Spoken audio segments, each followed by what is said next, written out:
मौसम से जुड़ा बड़ा अपडेट आपको देंगे। प्रदेश में और तापमान बढ़ने वाला है। 3 से 5 डिग्री बढ़ोतरी होने की प्रबल संभावना यहां पर जताई गई है।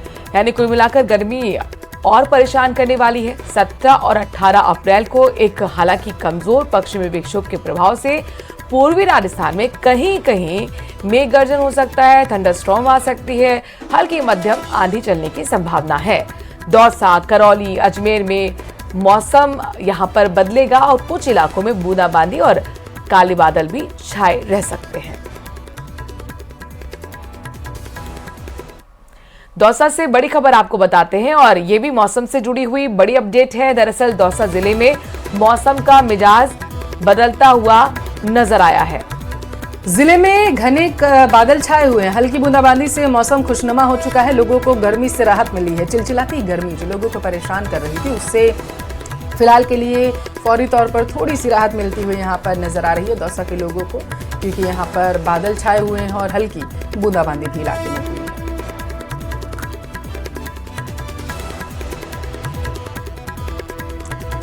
तो दौसा में इस वक्त मौसम जो है खुशनुमा हो चुका है। लोगों के चेहरे पर भी खुशी की लहर है, क्योंकि गर्मी लोगों को बेहाल कर रही थी।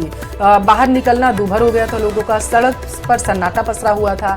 लेकिन जो हल्की बारिश हुई है उसने लोगों की दिनचर्या एक बार फिर से चालू कर दी। मौसम सुहाना भी हो गया है और जाहिर तौर पर 40-42 तक जो टेम्परेचर गया था उसमें भी गिरावट दर्ज की गई है। तो गर्मी से लोगों को मौसम सुहाना होने की वजह से राहत जरूर। अजमेर के केकड़ी में कुदरत का करिश्मा देखने को मिला। यहाँ एक महिला ने एक साथ 3 बच्चियों को जन्म दिया है। इसके बाद परिवार में खुशी की लहर दौड़ पड़ी। ये रिपोर्ट आपको दिखाते हैं।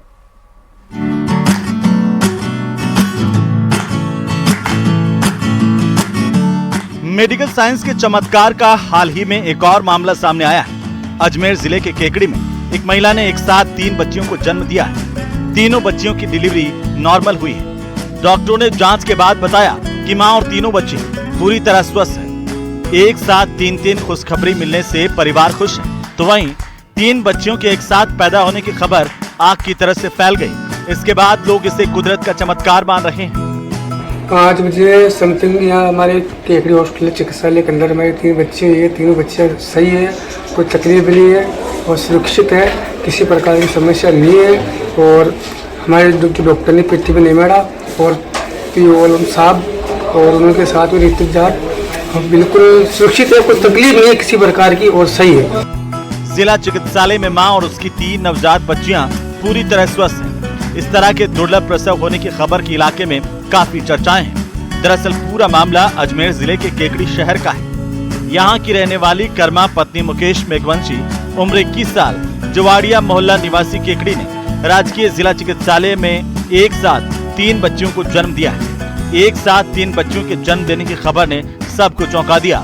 इस चमत्कार का पता चलने के बाद महिला के रिश्तेदार मिलने आ रहे हैं। स्थानीय लोग भी इस शुभ अवसर पर परिवार को बधाई दे रहे हैं। ये खुशखबरी न सिर्फ परिवार बल्कि पूरे अस्पताल के स्टाफ के लिए भी यादगार बनी हुई है।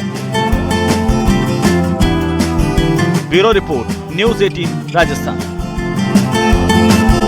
वक्फ संशोधन कानून पर सुप्रीम कोर्ट में आज दोपहर 2 बजे सुनवाई होगी। मामले में दायर 70 याचिकाओं पर सीजीआई जो हैं वो सुनवाई करेंगे। CJI Sanjiv Khanna, justice PV Sanjay Kumar, justice KV Viswanathan की बेंच आज फिर सुनवाई करेगी। कल वक्फ कानून पर सुप्रीम कोर्ट में 2 घंटे से ज्यादा सुनवाई हुई थी। सुप्रीम कोर्ट की 3 जजों की बेंच मामले में सुनवाई कर रही है। कानून के विरोध में कपिल सिब्बल ने दलील रखी है और कहा है कि ये धार्मिक आजादी में दखल है। तो बता दें कि सिंघवी ने संशोधित कानून पर रोक लगाने की मांग की है। अन्य वकीलों ने भी कानून पर रोक लगाने की मांग की। सीजीआई ने कहा कि रोक की मांग पर याचिकाकर्ता को नहीं सुनेंगे। हर चीज को धार्मिक तौर पर सामने लाना ये बात सही नहीं है। तुषार मेहता ने सुप्रीम कोर्ट में सरकार का पक्ष रखा था और कहा कि यह महज एक कानून नहीं है, जेपीसी के विचार विमर्श के बाद इसे लाया गया है। वहीं एसडी ने कहा कि अब मुस्लिम समुदाय के सभी संप्रदाय को जगह मिलेगी। खबरों में आगे बढ़ते हैं। महादेव बेटिंग ऐप मामले में ईडी की टीम जयपुर में छापेमारी की कार्रवाई कर रही है। 40,000 करोड़ के बेटिंग ऐप स्कैम मामले में छापेमारी के लिए ईडी की टीम छत्तीसगढ़ से आई हुई है। दुबई बेस्ड यह ऐप कई तरह की सट्टेबाजी के कारोबार से जुड़ा हुआ था और इस मामले में पिछले महीने ही एजीटीएफ ने भी जयपुर में कार्रवाई की थी। रिपोर्ट में आप समझ रहे हैं। महादेव बैटिंग ऐप की जांच, राजस्थान तक पहुंची आंच। जयपुर के स्वेज फार्म मानसरोवर इलाके में ईडी की रेड। अलग अलग राज्यों में 15 ठिकानों पर सट्टेबाजों का छापा। महादेव बैटिंग ऐप मामले के अंदर छत्तीसगढ़ की ईडी की टीम ने ये जो एप्पल रेजिडेंसी है स्वेज फार्म सोडाला इलाके के अंदर, यहां पर जो रेड है वो यहां पर डाली है। इसका फ्लैट नंबर 305 जो है। जयपुर में महादेव बैटिंग ऐप से जुड़े 40,000 करोड़ रुपए के सट्टेबाजी घोटाले को लेकर प्रवर्तन निदेशालय ने बड़ी कार्रवाई की है। छत्तीसगढ़ से आई ईडी की टीम ने जयपुर में कई ठिकानों पर छापेमारी की, जिनमें सोडाला इलाके में एप्पल रेजिडेंसी के फ्लैट संख्या 305 में सबूत खंगाले गए। बताया जा रहा है कि ये फ्लैट भरत दादीच के नाम है, जो ड्राई फ्रूट के कारोबार से भी जुड़ा है। ईडी को शक है कि कारोबारी का महादेव बैटिंग ऐप के संचालक और वित्तीय लेन देन में खास भूमिका है। इससे पहले भी जयपुर के मानसरोवर इलाके में इस गिरोह से जुड़े लोगों को पकड़ा गया था। पिछली कार्रवाई में ईडी ने लैंड रोवर डिफेंडर और वोल्वो XC60 जैसी लग्जरी कारें जब्त की थी। इसके अंदर बताया जा रहा है कि कई लग्जरी जो गाड़ियां हैं वो भी यहां पर मिली है। मैं आपको बताना चाहूंगा कि इससे पहले AGTF जो है उसकी विगत महीने जो है वो भी यहां पर कार्रवाई यहां पर जो देखी गई थी। और इस जो ईडी की कार्रवाई को दुबई से बताया जा रहा है कि जो महादेव बैटिंग ऐप है उसका जो संचालन है वो दुबई से यहां पर किया जा रहा था। उसके तार कहीं ना कहीं यहां से जो है वो जुड़े हुए हैं। देश भर में करोड़ों की ऑनलाइन सट्टेबाजी कराने वाले महादेव बैटिंग ऐप केस में परिवर्तन निदेशालय की तरफ से सोमवार को कार्रवाई की गई, जिनमें दिल्ली, मुंबई, चंडीगढ़, अहमदाबाद, इंदौर, चेन्नई, संबलपुर, जयपुर समेत 15 स्थानों पर एक साथ छापे मारे गए। महादेव सट्टेबाजी ऐप घोटाला मामले में इस छापेमारी का उद्देश्य महादेव बैटिंग ऐप के जरिए हुए कथित हवाला लेन देन, क्रिप्टो करेंसी के इस्तेमाल और फर्जी कंपनियों से जुड़े सबूतों को इकट्ठा करना है। ये मामला करीब 40,000 करोड़ के लेन देन से जुड़ा है। एजेंसियों को इसमें कई राजनेताओं, पुलिस अधिकारियों और रसूखदार लोगों की मिलीभगत के सुराग मिले हैं। महादेव बैटिंग ऐप एक ऑनलाइन सट्टेबाजी प्लेटफॉर्म है, जिसके जरिए poker, card games, cricket, badminton, tennis और फुटबॉल जैसे खेलों पर सट्टा लगाया जाता है। इसका संचालन दुबई से किया जा रहा था और देश भर में फैले अपने नेटवर्क के जरिए यह अवैध कारोबार चला रहा था। ईडी की यह कार्रवाई PMLA एक्ट के तहत की जा रही है। एजेंसियों को इस रेड से कई बड़े खुलासे होने की उम्मीद है। ईडी की टीम फिलहाल जब्त किए गए दस्तावेजों और डिजिटल उपकरणों की जांच कर रही है। न्यूज 18 राजस्थान के लिए रोशन शर्मा की रिपोर्ट।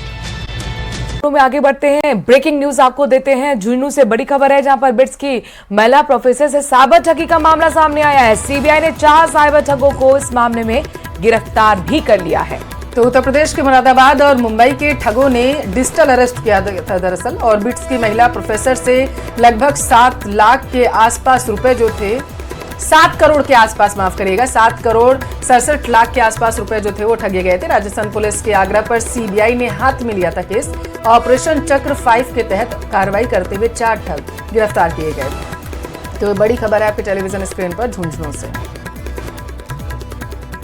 लगातार ठगी के मामले सामने आए, उन्हीं में से एक और मामला सामने आया है झुंझुनू से, जहां पर बिट्स की महिला प्रोफेसर हैं जिनके साथ साइबर ठगी की गई है। हालांकि सीबीआई ने 4 साइबर ठगों को इस मामले में गिरफ्तार कर लिया है। बताया जा रहा है कि यूपी के मुरादाबाद और मुंबई के ठगों ने डिजिटल अरेस्ट कर इस ठगी को अंजाम दिया था। बिट्स की महिला प्रोफेसर से करीब 7 करोड़ से ज्यादा की राशि ठग ली थी।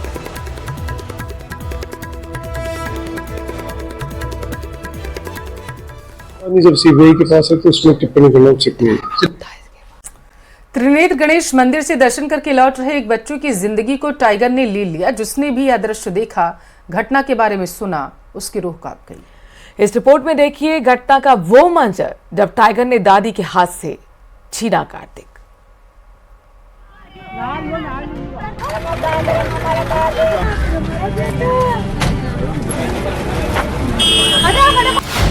गोद से बच्चा उठा ले गया टाइगर, बिलखती रह गई दादी, जंगल में मिला लहूलुहान।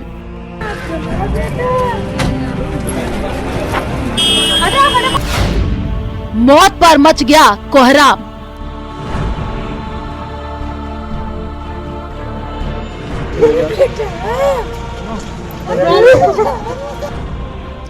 पहले आप इन तस्वीरों को देखिए।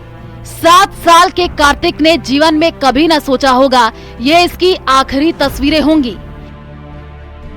बूंदी के गोहटा गांव के रहने वाला कार्तिक अपनी दादी और चाचा के साथ रणथंभौर त्रिनेत्र गणेश मंदिर में दर्शन करने आया था और फिर जो वहां हुआ उसे देखकर सभी दंग रह गए, क्योंकि टाइगर ने उस मासूम को अपना निवाला बना लिया था।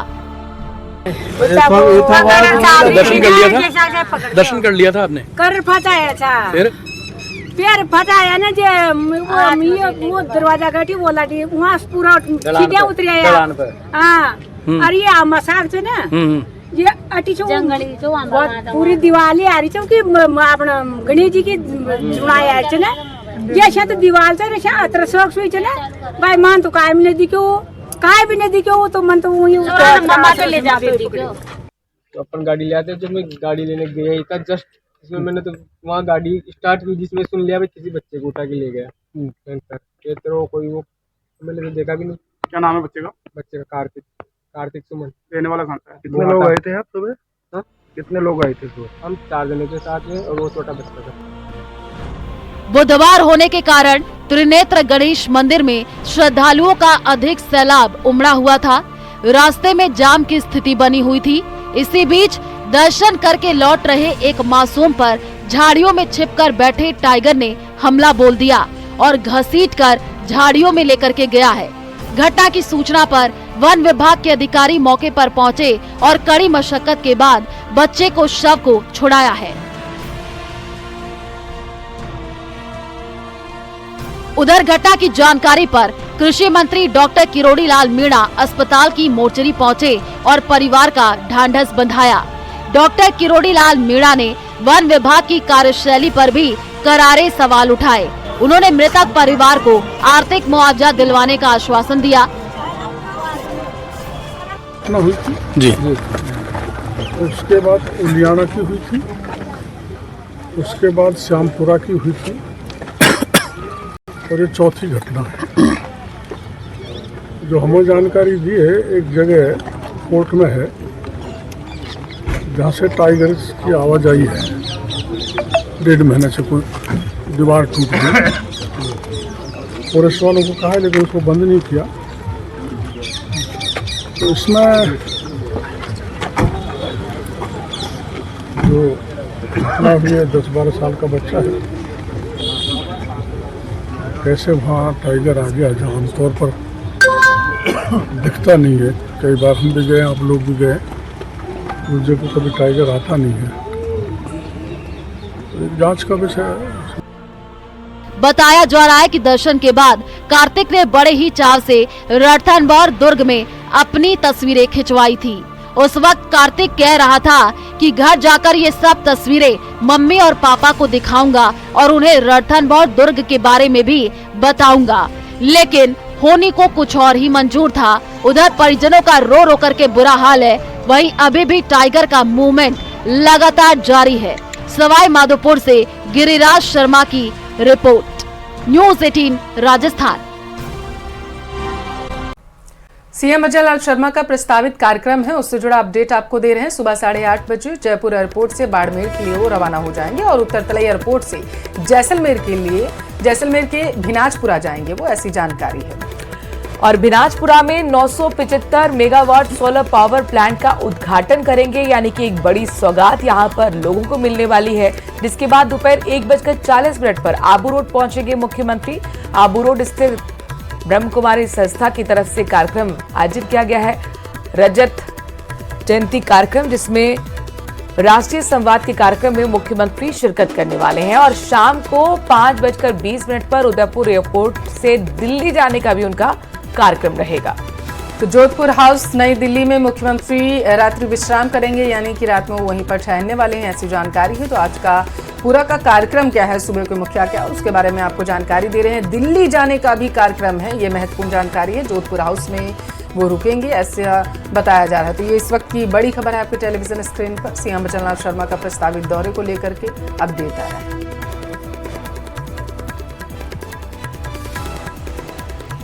तो बड़ी खबर आपको जयपुर से बता रहे हैं। मुख्यमंत्री भजनलाल शर्मा का आज पूरे दिन का क्या कार्यक्रम रह रहा है, जरा ये जान लीजिए। सबसे पहले सुबह 8 बजे जयपुर एयरपोर्ट से बाड़मेर के लिए रवाना होंगे और वहां पर बताया जा रहा है कि बाड़मेर के लोगों के लिए खासतौर पर एक बड़ी सौगात मिलने वाली है। यहाँ पर बिनाजपुरा में 975 मेगावाट सोलर पावर प्लांट का उद्घाटन करेंगे। दरअसल आपको बता दें कि सोलर पावर पर खासतौर पर राजस्थान सरकार का काफी फोकस रहा है और चूंकि यहाँ पर गर्मी ज्यादा होती है, सीधे सूरज की किरणें राजस्थान में पड़ती हैं और इसीलिए सोलर पावर को लेकर लगातार नई नई योजनाएं यहाँ पर नवाचार करते हुए भी मुख्यमंत्री नजर आए और इनमें से एक है जाहिर तौर पर बिजली संकट भी काफी हद तक इससे दूर रहेगा। और आबू रोड भी मुख्यमंत्री के पहुंचने का कार्यक्रम है। ब्रह्मकुमारी संस्था के कार्यक्रम में शिरकत करेंगे जहां पर गृह मंत्री भी मौजूद रहेंगे। इसके साथ साथ इस कार्यक्रम से रवाना होकर उदयपुर एयरपोर्ट जाएंगे जहां से दिल्ली जाने का भी उनका कार्यक्रम है। यानी कुल मिलाकर आज दिल्ली का दौरा भी मुख्यमंत्री का रहने वाला है और रात्रि विश्राम भी दिल्ली जोधपुर हाउस में ही मुख्यमंत्री करेंगे। कई महत्वपूर्ण वहां पर कार्यक्रम है, कई महत्वपूर्ण मुलाकातें वहां पर होंगी। राजस्थान के विकास को लेकर माना जा रहा है कि कई नेताओं से मुलाकात मुख्यमंत्री करते हुए नजर आने वाले हैं। लेकिन कुल मिलाकर आज राजस्थान के लिए और बाड़मेर के लिए बड़ी सौगात मुख्यमंत्री देने वाले हैं। आपको बता दें कि 975 मेगावाट सोलर पावर प्लांट का मुख्यमंत्री उद्घाटन करते हुए नजर आने वाले हैं।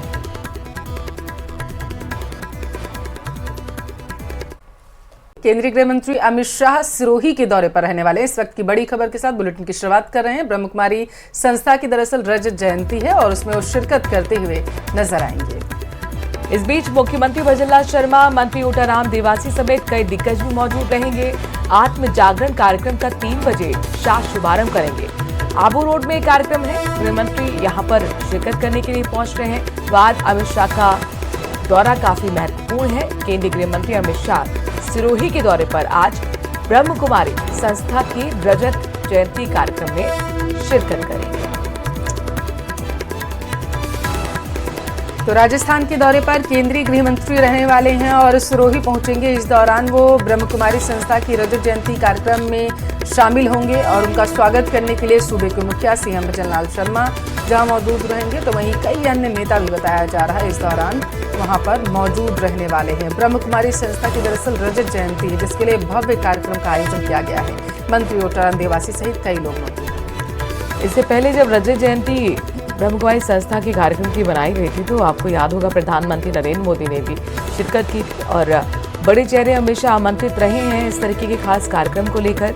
इस बार गृह मंत्री अमित शाह इस कार्यक्रम का हिस्सा बनेंगे। मुख्यमंत्री भजनलाल शर्मा भी अपनी मौजूदगी दर्ज कराएंगे। मंत्री ओटाराम देवासी भी होंगे। आत्म जागरण कार्यक्रम का शुरुआत होगी 3 बजे, जिसका शुभारंभ खुद गृह मंत्री अमित शाह करने वाले हैं। खासतौर पर आबू रोड पर जगह जगह वहां पर तैयारियों का जायजा लेते हुए कई अधिकारी भी नजर आए थे। कई दिनों से कार्यक्रम की तैयारियां चल रही थी जोर शोर से। आबू रोड पे इस कार्यक्रम में गृह मंत्री शिरकत करने के लिए पहुंच रहे हैं। 3 बजे बताया जा रहा है कि कार्यक्रम की शुरुआत होगी और महत्वपूर्ण होगा देखना कि गृह मंत्री यहाँ से इस कार्यक्रम के जरिए क्या कुछ संदेश राजस्थान के लिए देश को देते हैं। एक तरफ आप देख रहे हैं कि किस तरीके से वक्फ कानून को लेकर वो हल्ला मचा हुआ है, सुप्रीम कोर्ट में भी सुनवाई हो रही है और आज जब इस कार्यक्रम में गृह मंत्री शिरकत करेंगे और वक्फ कानून लागू होने के बाद उनका ये पहला दौरा है, क्या कुछ यहाँ पर कानून को लेकर बोलेंगे, काफी महत्वपूर्ण देखना होगा।